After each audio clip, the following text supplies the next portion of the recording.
that's not counting. Hello, everyone. So at this point, we should be recording and hopefully simulcasting on Facebook. So we're just going to set a few ground rules before we get started. So by agreeing to the code of conduct, both in the registration and by coming into the Zoom room, you're agreeing to our code of ethics, and we're going to be polite. We're going to stay on mute the entire time. Unless you have a question, then we can unmute as we need at the end. Am I missing anything, Razia? No? All right. So my name is Leah Russo. I am an intern with the NASW New Jersey, and this program is Your Therapy Dog Will See You Now, the benefits of animal-assisted social work. And we have the lovely Yvonne Eaton-Stull here. So I'm going to read a quick bio about her, and then she's going to get started. So Dr. Yvonne Eaton-Stull is an associate professor and chairperson in the Department of Social Work at Slippery Rock University of Pennsylvania. She teaches a variety of social work practice courses and animal-assisted interventions courses. She's also a licensed clinical social worker. Dr. Eaton-Stull specializes in crisis intervention, forensic social work, and animal-assisted crisis social work, or animal-assisted social work, and has provided clinical intervention to children and adults for many years.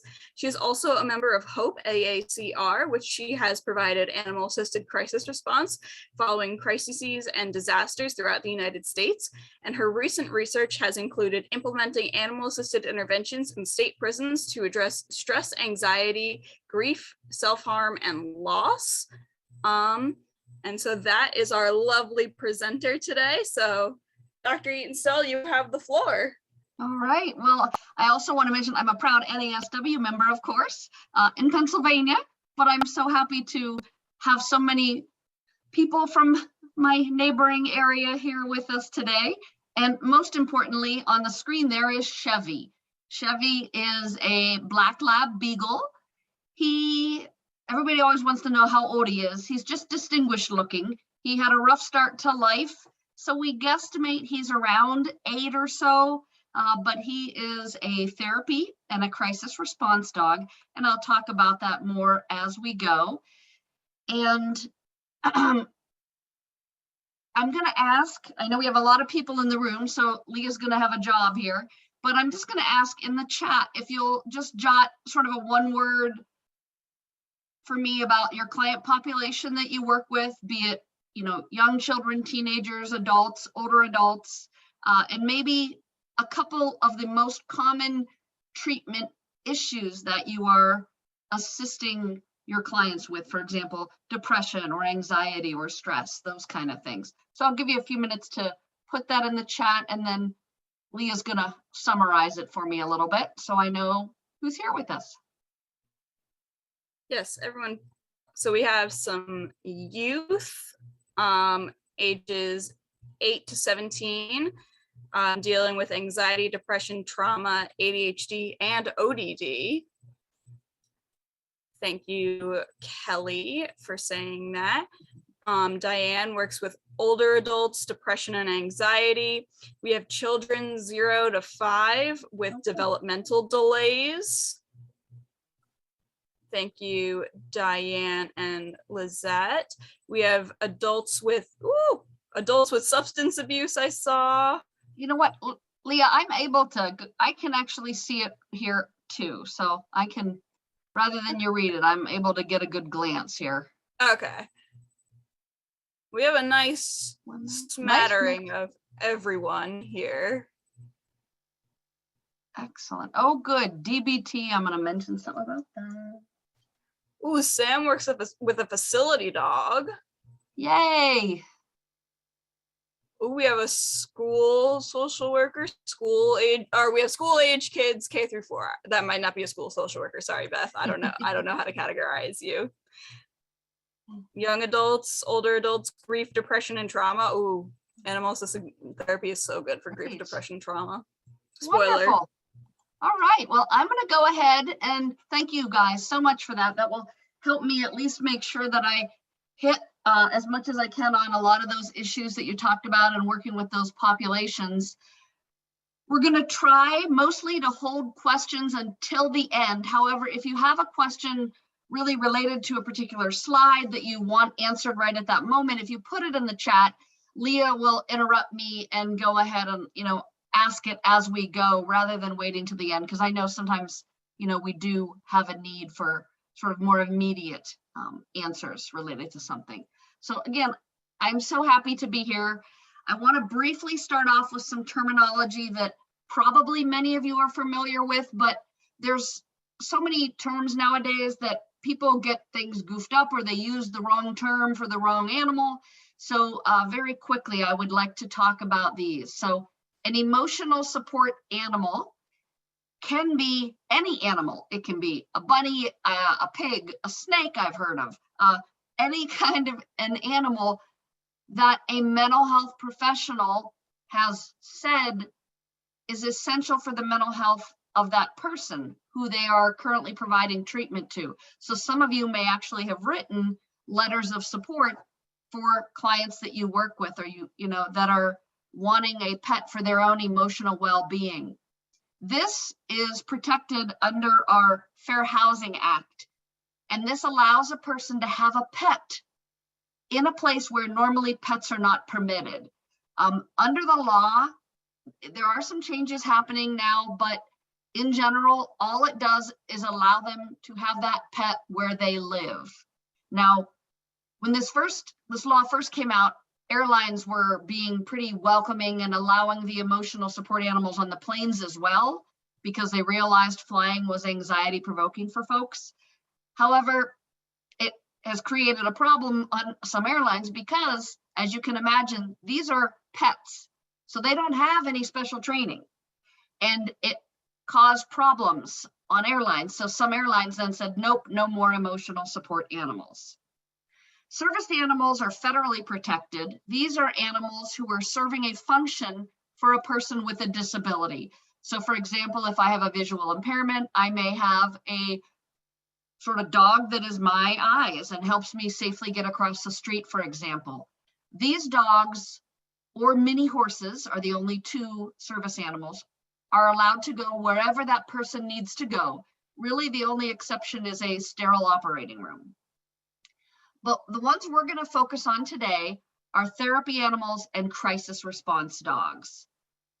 Therapy animals are largely dogs, but there are some organizations throughout the United States that will evaluate and certify other animals, for example, cats, birds, bunnies, miniature pigs, llamas, alpacas, horses.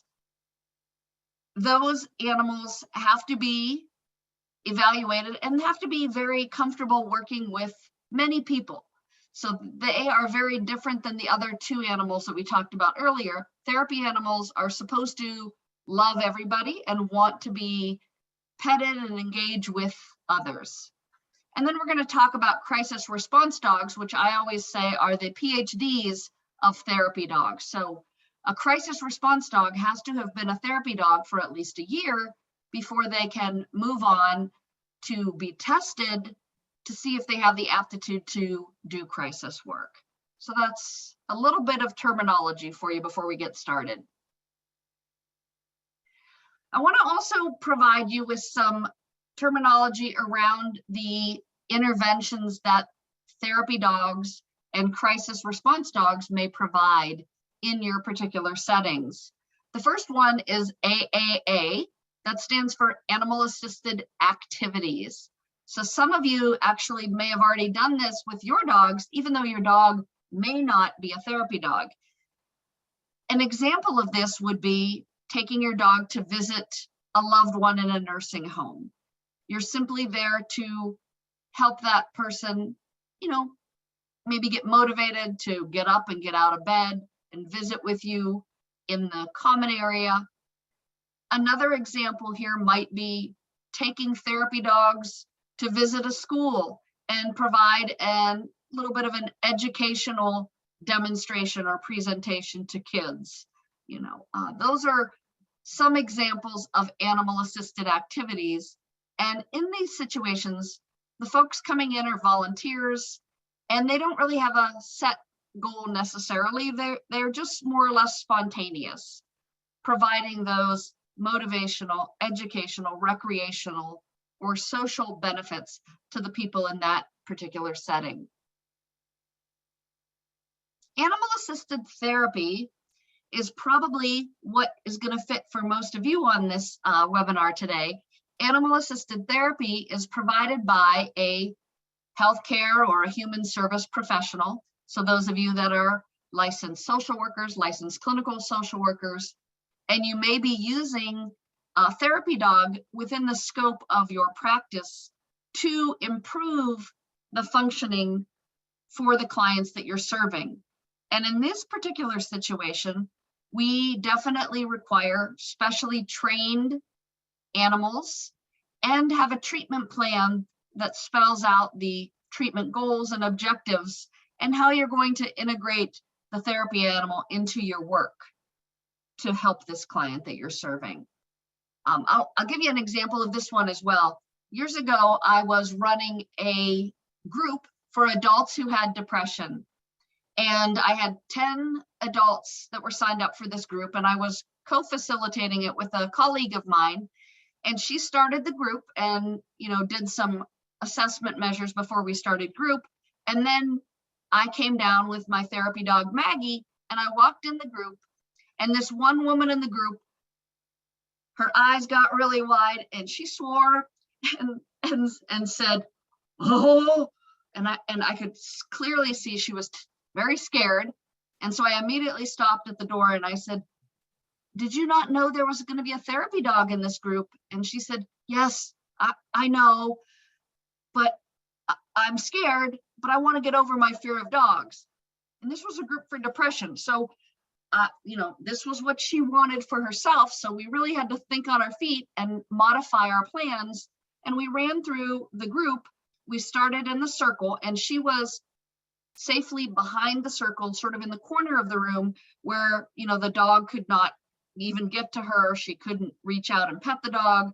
And over the 10 sessions, slowly, she moved her chair in the circle and then would pet the dog. And by the end of that 10-week group, she was posing for a Polaroid picture with the therapy dog so she could take it home and put it on her fridge for her family. So that was a great memory I have. And the last one we're going to talk about in terms of terminology is AACR.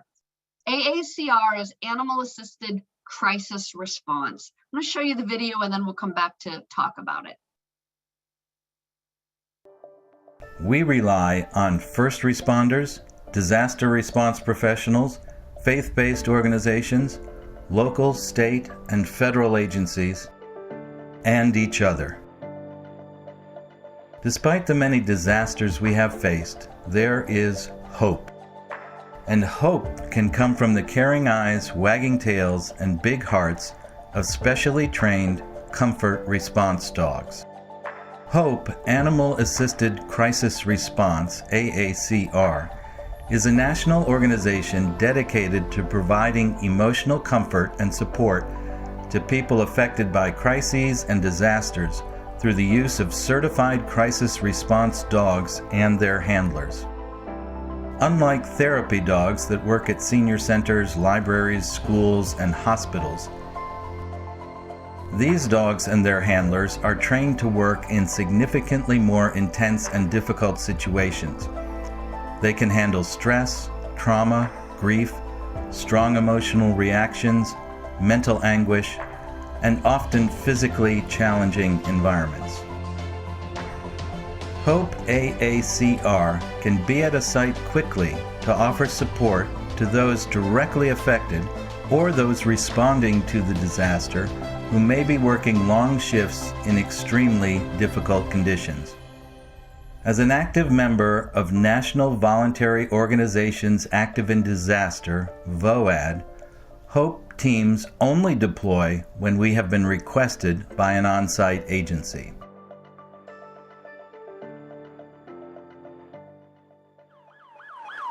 In a flash, a dreary Monday morning turns to chaos. SWAT teams running through the neighborhood, fully armed.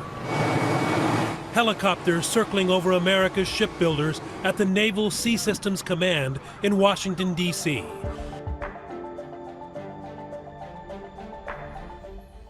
That deadly flooding in West Virginia, the National Weather Service calling it a once-in-a-thousand-year event. Some of the most devastating flooding in its history.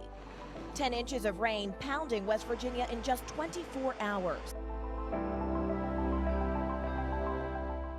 Well, right now we are awaiting a news conference from Virginia Governor Terry McAuliffe on the apparent act of terrorism that occurred in Charlottesville, Virginia this afternoon when that car plowed into a crowd, killing one person and injuring 19 others. Tonight, it is Virginia Beach. We're coming to you with the worst kind of breaking news imaginable.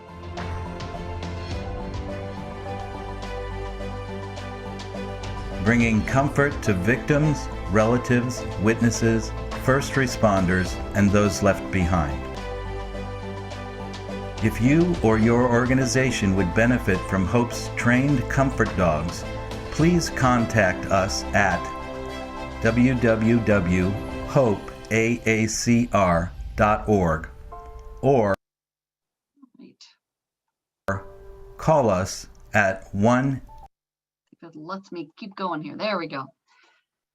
So HOPE Animal Assisted Crisis Response is a national organization. So there are about 300 or so of these specially trained dog teams throughout the United States, and they have extensive evaluation, training, and ongoing education. Just like us today as social workers getting continuing education, these teams have to annually obtain different trainings on dog handling, on crisis intervention, and other, issues that are related to disasters. This organization is provided at no cost. So for those of you providers here that are dealing with crisis intervention, should there be a crisis or a disaster, and you feel the crisis response dogs would be valuable to assist you, you can call that number and they connect you with the particular dogs closest to you and determine what your needs are.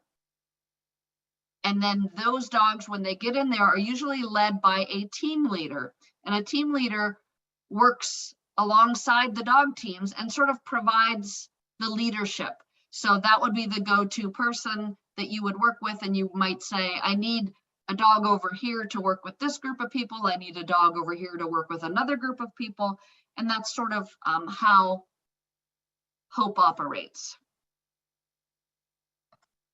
I think it's very important as a social worker for us to think about these stages of the social work process that we're all very familiar with. When we first meet somebody that we're going to be working with, engagement is so critical. And we know from the research that having a therapy dog, so long as nobody's afraid of a dog, it can actually help to facilitate that engagement process.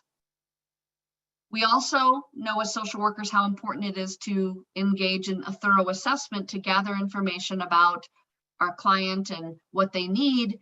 And we cannot forget that pets are very important in people's lives. So when we're doing assessments, it's very important to ask about that. Do they have pets in their environment? Are they worried about their pets? This is critical because, for example, I saw in the chat, many of you are working with individuals impacted by trauma. And if it were, for example, a domestic violence situation, I can tell you right now, if that were me, I wouldn't want to leave my home and leave my pets with a person who might be abusing me. So it's really important that we include questions about pets and animals in our assessments. Planning is also important. We don't want to just spring a therapy dog on a client without a thorough evaluation and plan to make sure it's appropriate for that client, that they're not terribly afraid of animals or allergic before we actually go and provide the intervention. And as we go through, I'm going to give you some examples of interventions that can be, utilized both working with individuals as well as groups.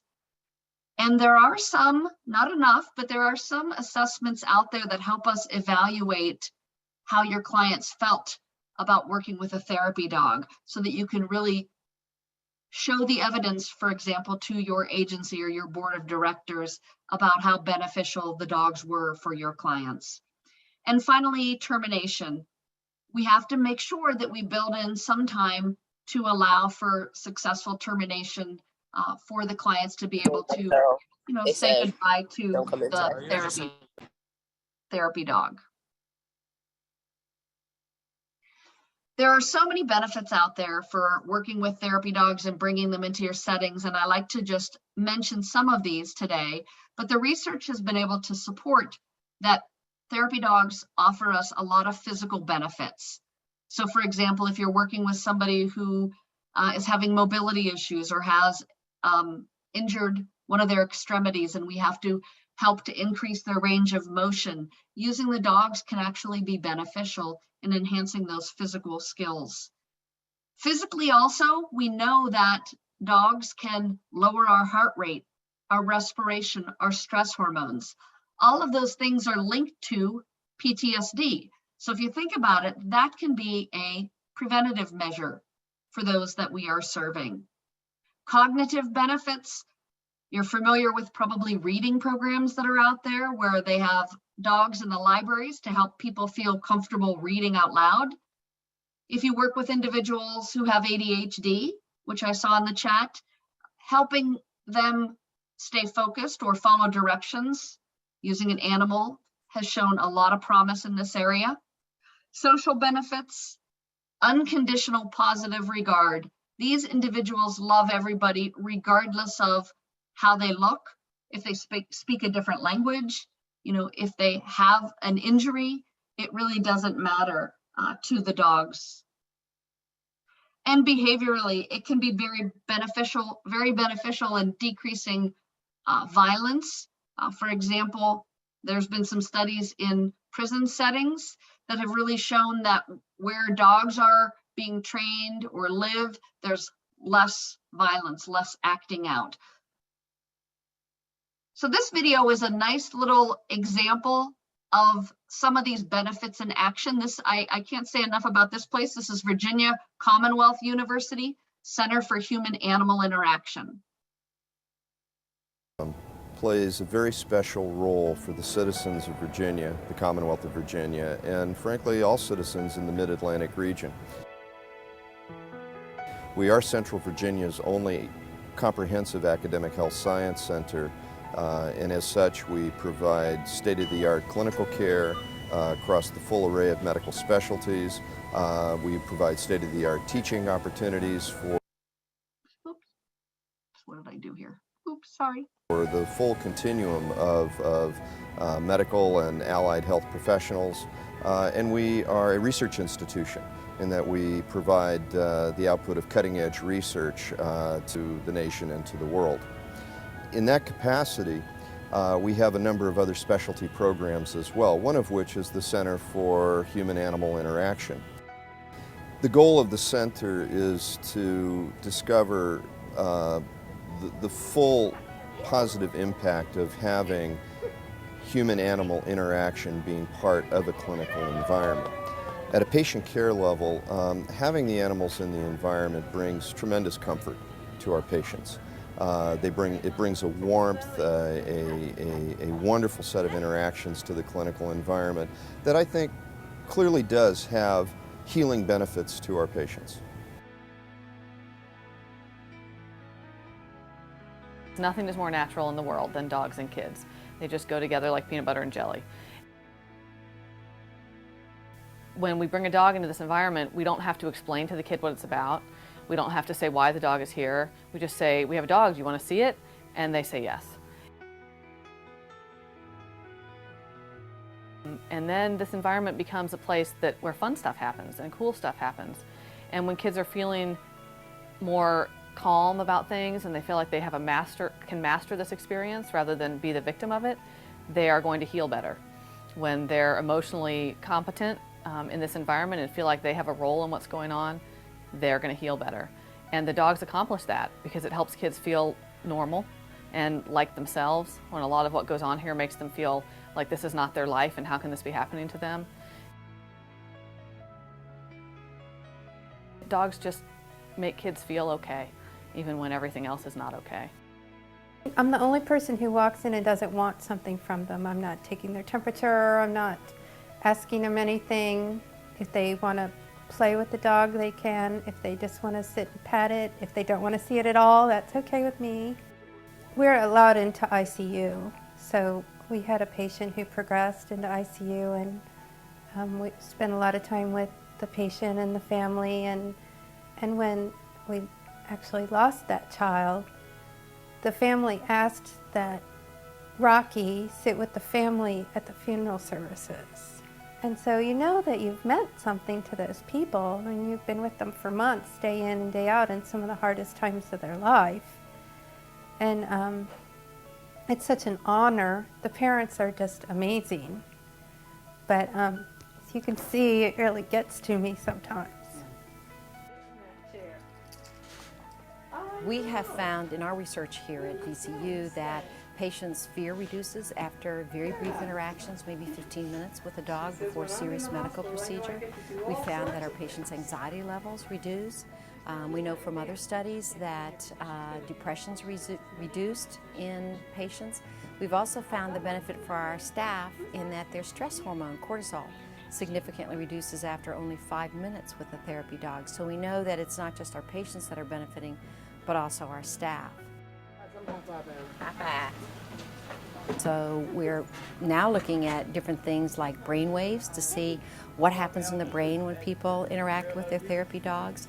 And we're also starting to look at patients undergoing dialysis and to see what benefit they may have from interacting with dogs during that long process of undergoing dialysis.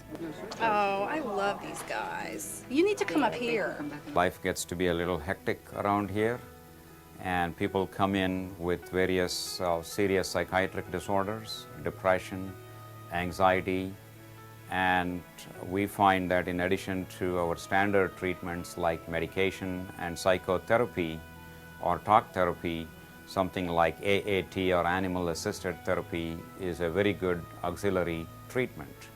In the patient context, when we have someone who is depressed or anxious or even sometimes psychotic, that is, their reality testing is impaired, having an animal visit them and having them kind of pet the dog, interact with the dog for a few minutes, maybe 15 minutes, maybe half an hour, comes in very useful, reduces stress levels, improves communication, improves behavior, helps the treatment team engage the patient better in treatment. In the ECT context, like electroconvulsive therapy, it is a procedure for serious depression and for a condition called catatonia. But of course, waiting for ECT is an anxiety-provoking time. And interacting with an animal rather than just waiting in the standard waiting room reading magazines, we have found can reduce pre-procedure anxiety tremendously. There has been a study that demonstrated that at this medical center. I think it's great. Anything that makes patients feel better and more comfortable is a good thing. So I'm all for this. I think they do a great job. These dogs are just great. They're well trained. They don't cause troubles, and the patients love them. So I think it's great. To walk through a very busy cardiac surgery ICU, these are post-op patients after heart surgery, and to see a precious soul who's been through an incredible event, the arms come outstretched. They don't even know what it's about. They just see the furry creature. Can they come? And to see how these dogs interact with the patients, it's incredible to me.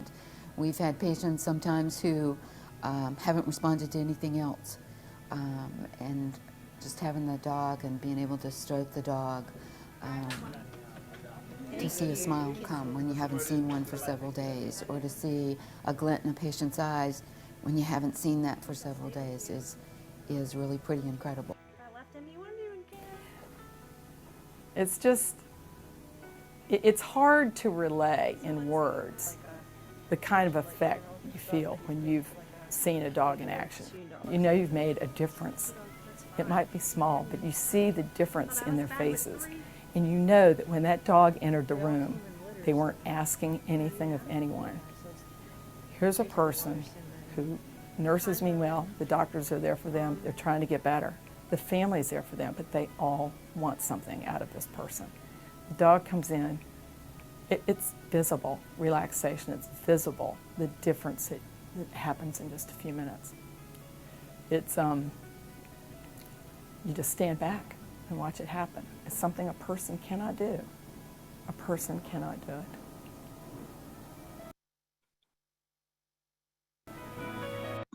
Love that video. It gets to me all the time. So we're going to move on to the intervention side of things and give you some examples. Hopefully it relates to a lot of the things that I heard you guys are working on with individuals that you're serving. Enhancing social skills is something that is a common goal that you may have with the clients that you work with. And having the client introduce themselves and the therapy dog to others within your facility can help them to learn those social skills. Getting them to talk about stories about animals that they've had in their lives, or playing animal charades, getting them interacting with others, asking questions to the handler about the dog.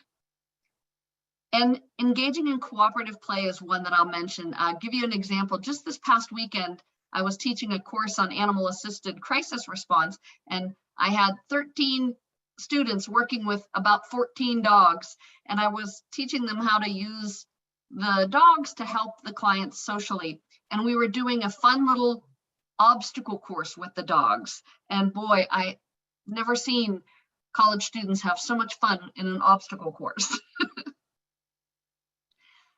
For those of you that may not have a therapy dog yet, even using pictures of dogs can really help your clients feel comfortable, open up a little bit more. So here's a picture of Maggie in the past and her best friend Zeus. And I talk about, you know, what makes Maggie such a good friend to Zeus. And then your clients begin to talk about those traits and those behaviors. And then you can talk about, how about you? How are you such a good friend to your, classmates? Another goal might be improving self-esteem. A lot of these tasks, which I'm not going to read to you, but you can see, help a person feel increased competency about something, training a dog, for example, or even getting affection, feeling love when they maybe don't normally get that. Again, just this past weekend, I was working at a very large facility for juveniles involved in the criminal justice system.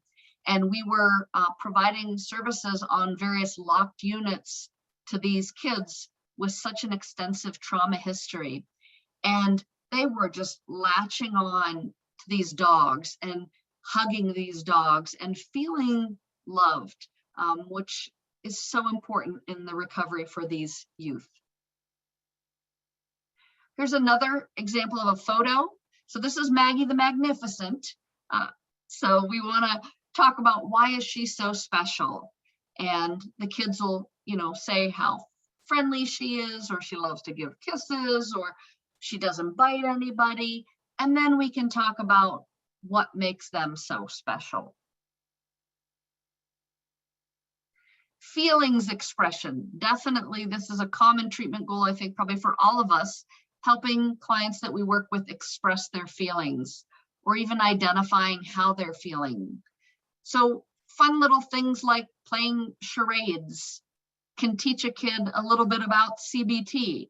So if we're talking about anger, there's something we think about in our head, that thought that goes through our head where we feel that anger in our body, and then our behavior and how we act out, and getting the kids to maybe play charades and demonstrate that feeling, and getting the rest of the kids that are there to guess what the feeling is.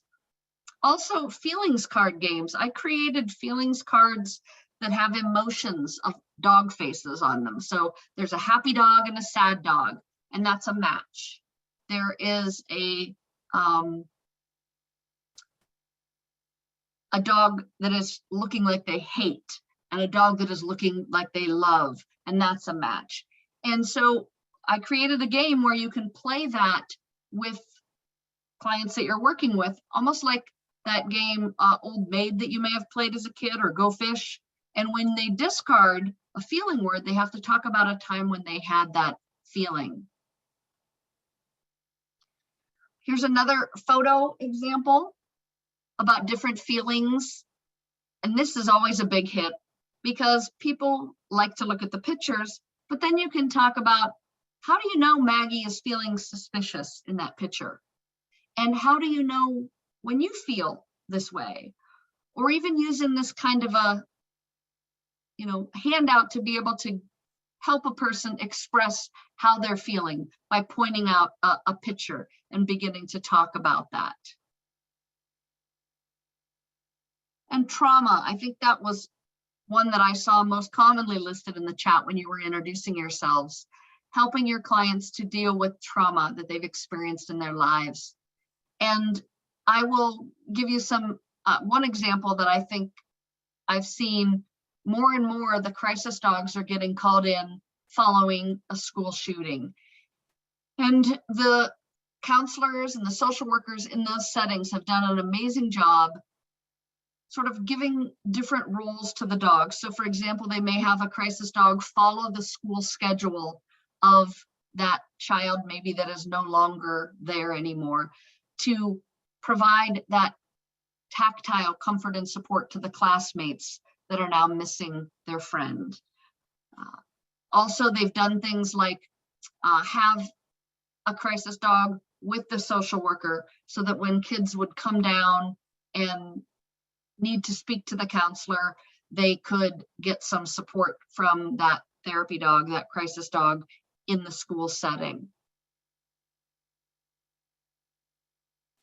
Introducing medical procedures as well.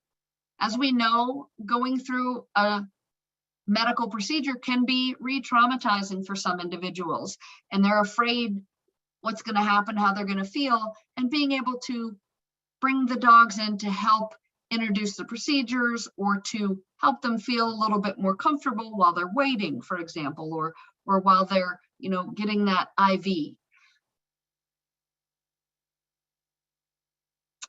Another one is a coping collage. So showing kids or adults how Maggie likes to cope with stressful things in her life, what makes her feel a little bit better, and then having the clients sort of maybe create their own collages and come up with some strategies for coping.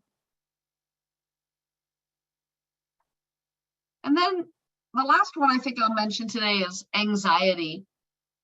And we want to help our clients to decrease the anxiety that they may be having. A great way to do that, we often teach them deep breathing skills or other relaxation strategies. And there's now bacon flavored bubbles for dogs, not only bacon scented, but bacon flavored. And you can teach the clients how to do deep breathing. And while they blow out, they're blowing bubbles to the dogs, which then causes laughter because the dogs start to jump and eat the bubbles. And we know that laughter can't coexist with anxiety, so we can actually help to decrease anxiety by laughter as well.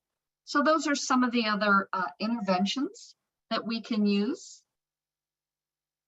And I definitely have to plug the NASW Press. They are definitely up on producing some books that are going to help us in this field of the human-animal bond. And there are 2 there that I've listed that are great for social workers that are interested in doing more and understanding a little bit more about this topic.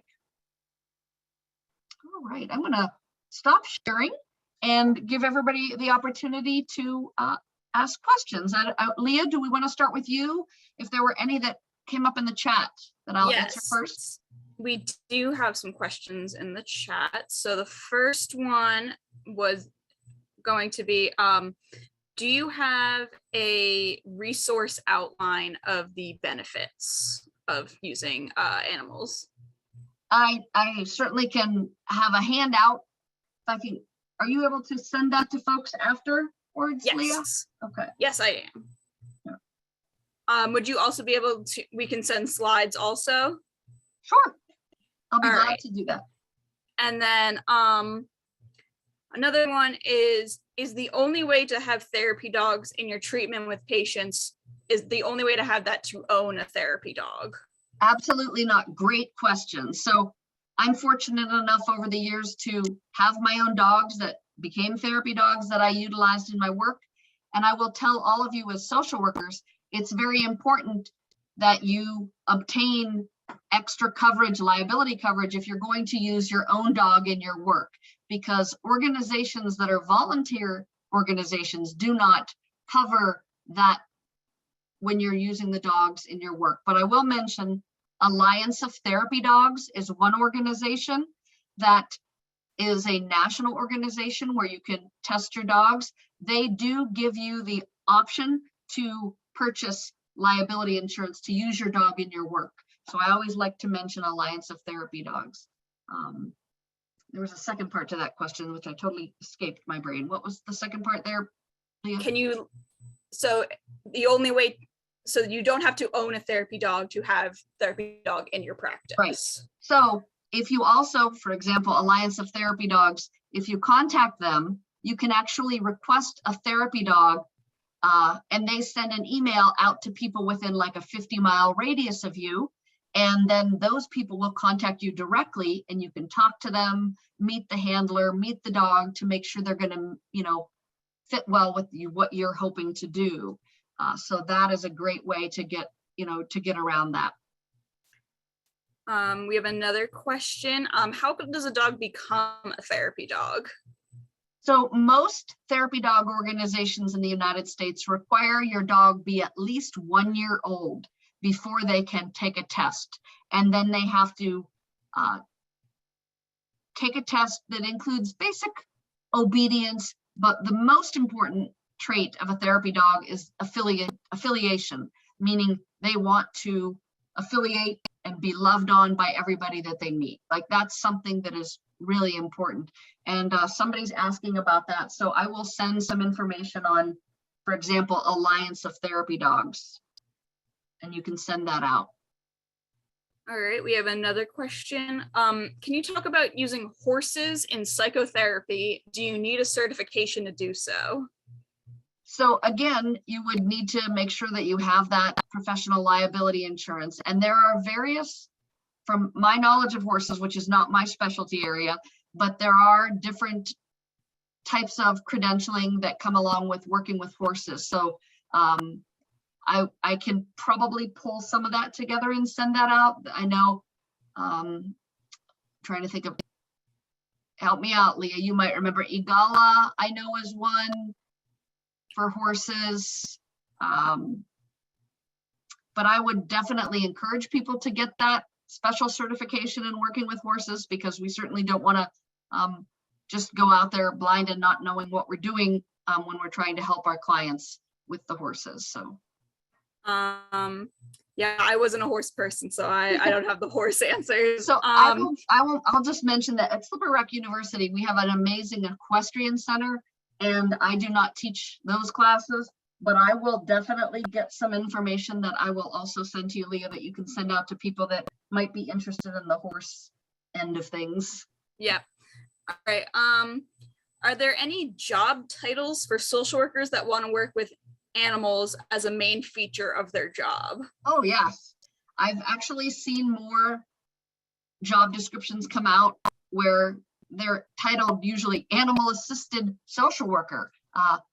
In Pennsylvania, I'll share with you, we have a very large hospital provider, and they met with me probably 6 months ago, and they said straight up, I want to hire MSWs from your program that have the animal assisted, because we want to use animal assisted services in the schools that we provide social workers to. So this is definitely becoming more and more of a, you know, specialty area for social work. Are there any professional organizations, groups, listservs, etc., that you can recommend joining to connect with other social workers who practice AAT? Yes, so there are so many different research-based organizations, but one that I've found to be very valuable and it actually is more on the psychology end, but they are wonderful people to partner with, and they've partnered a lot with social workers. And it is the Human Animal Interaction Bulletin. If you search Human Animal Interaction Bulletin, you'll find this. It's totally free. You can sign up and you get regular emails that talk about webinars, so you can get more training in this area. And they actually have a whole bunch of archived webinars. And I forgot that there are a lot of horse ones there as well. So for those of you interested in that, there are at least 2 that I recall specific to horses. So that's a great resource. So this one is, are there any training services that you would recommend for training an emotional support animal? Now remember, an emotional support animal is simply a pet. They have no training. So, you know, that they are not the same level of a therapy dog or a crisis response dog. Yes. Can you give some training though for some training services recommendations for therapy dogs?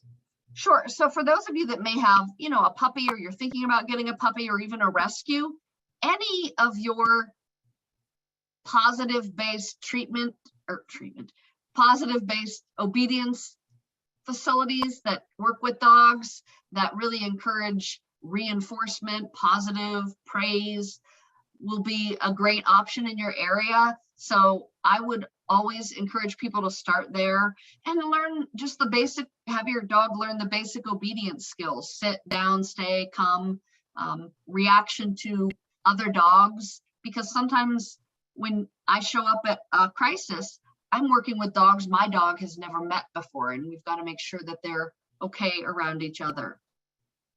Someone is saying St. Hubert's in New Jersey is a great training resource. I would agree. Okay. I know you're going to have a little bit of a preference on this. I heard some dog breeds are better than others in therapy. Is that true? Well, I'll be honest with you. I think that any dog has the potential from a very young age, puppy, to potentially be a therapy dog. I'm not going to say that one breed is worse than another. I will share with you that there are a lot of labs and a lot of golden retrievers in this work. So, they tend to be very good at this. I rescued a dog during COVID that was a lab mix, turned out not to be a lab at all. And unfortunately, I did the doggy DNA. He turned out to have a lot of guard dog breeds in him. So he's not going to ever become a therapy dog. And you know what? That's a reality, and that's okay. Somebody's asking a great question. Are there breed restrictions to become a therapy dog?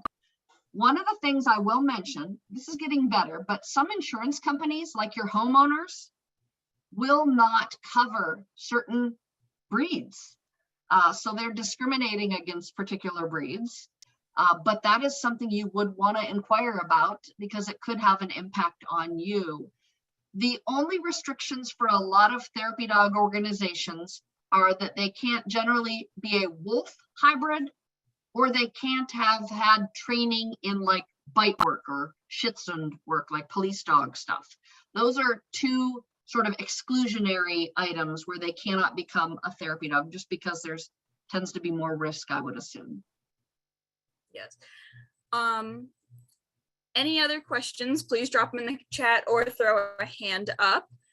I am going to ask a question because I know you've done research in this area. Real animals versus fake animals. You know what?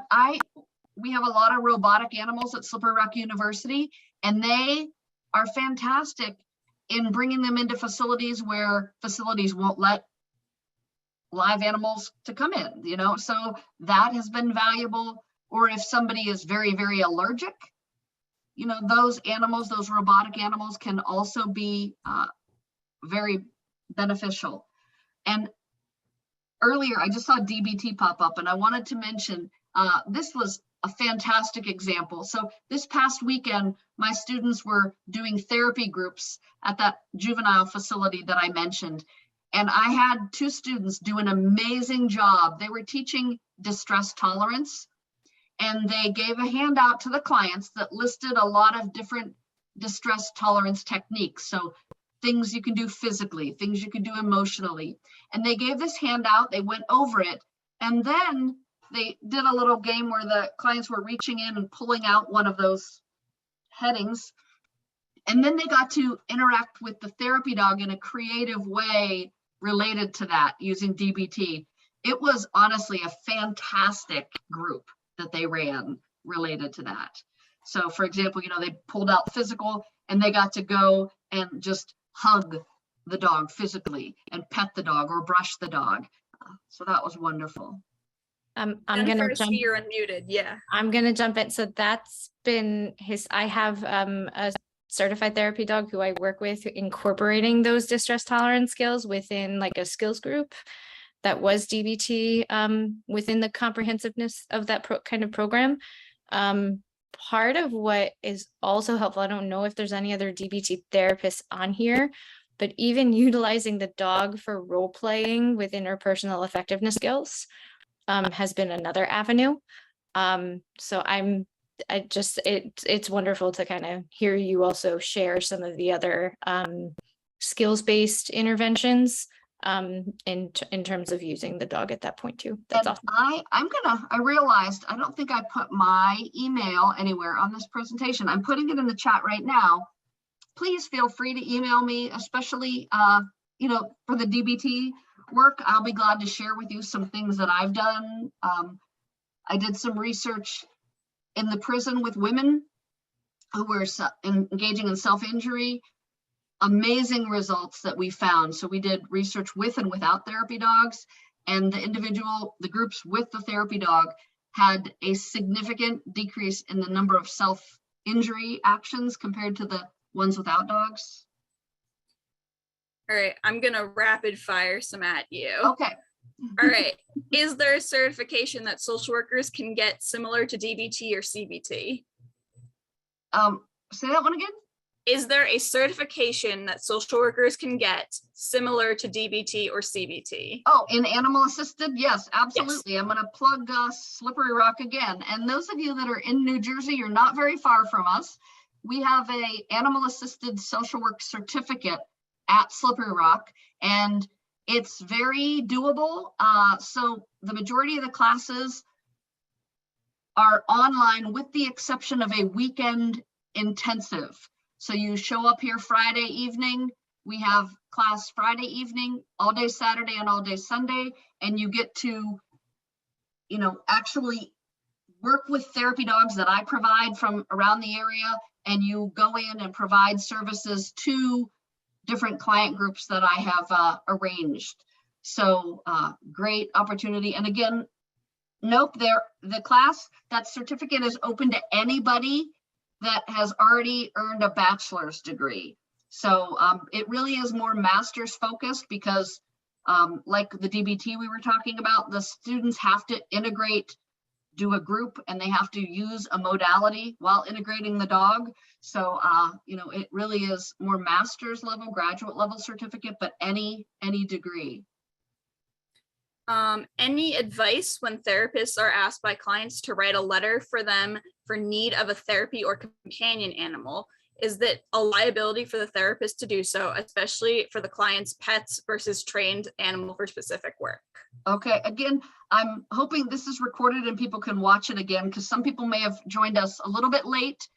Therapy dogs are very different than an emotional support animal. An emotional support animal is what you as a mental health professional might be asking, your clients may be asking you to write a letter for them. And all that does is allow them to have a pet in a place where they don't normally, they're not normally permitted to have a pet. And those individuals have to be treated by that mental health professional. So I think, I don't think there's a liability unless the person is abusing that and taking their emotional support pet places they're not supposed to. then that's a liability on them, but not you as the professional, because it only allows them to live in that place, the apartment. So we have any advice for situations where clients find the presence of a dog off-putting for cultural or religious reasons? Of course, we never pressure anyone to interact with the dog, but we hear concerns about the dog's presence. Yes, so I mean, I think that that is critically important. We have to be sort of culturally competent and make sure that the individuals that we're working with are comfortable and aren't scared or aren't, coming from a place where dogs have a very negative connotation. And so doing what we can to do a thorough assessment before we just bring the dogs in, or making sure we can provide a service where people are feeling safe. We don't want to re-traumatize people. So if you're going to bring dogs in and it's in a big facility, making sure that it's well advertised that dogs will be in this particular area so that those individuals can stay clear and not even, see them from a distance. Because you saw some of the videos, some of these dogs are huge. That is very frightening to some people. So we want to make sure that we do what we can to address those concerns. All right, this is a very topical one for everything going on. Has COVID and related safety measures affected the use of animals and use of therapy? Are there any recommendations to make contact safer? Yes. COVID definitely has had an impact.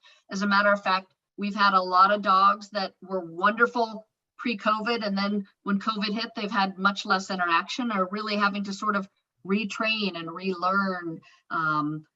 And some dogs, I've actually evaluated some dogs that were freaking out about masks that people were wearing. So we've really had to do a lot to help people get comfortable with dogs again and how they can be beneficial in environments. But handlers can wear masks as well, And I know a lot of people are signing off because they got to get back to work, but I really thank you all so much. And I'll continue to answer questions if people want to stay on, Leah. So yeah, we can stay on for a few more minutes. Okay. What would you say is step one in working towards a niche in animal assisted therapy? I'm a social worker and love for this to be my clinical niche, but I still have trouble understanding where to start. I would say I'm gonna plug Slippery Rock here, but really, taking a certificate. You could always start with one course and get your feet wet in this area of animal assisted social work. And then if you want to get the certificate, it's only 3 courses. So you take a animal assisted social work practice course that gives you the basics.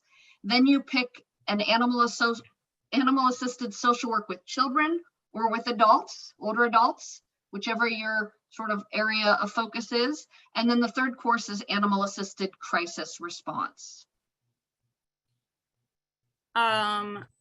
We have a question about the class. Is it only for social workers, or are LMHCs also welcome? No, any professional that is, master's level clinician. And then we have somebody saying skills-based for survivors of sexual assault. We have our clients practice telling the dog where on their body it's okay for dogs to touch. Nice. Thanks for sharing that example. I like that. I linked the certificate in the chat, so if anybody wants to look at that, that is there. I think that is all the questions we have right now. Oh, thank you all so much. What a wonderful audience and so attentive. I really appreciate it. And we want to thank you, Dr. Stahl, for joining us. This was great. We will be emailing out the resources. Dr. Stahl will email them to me and I will send them out with the registration. So thank you all so much. And we are excited to bring more therapy dogs into our practice, or other animals, horses, alpacas, guinea pigs, miniature pigs. So thank you so much, and we will catch you at our next community conversation. Thank you. Thank you. All right, recording is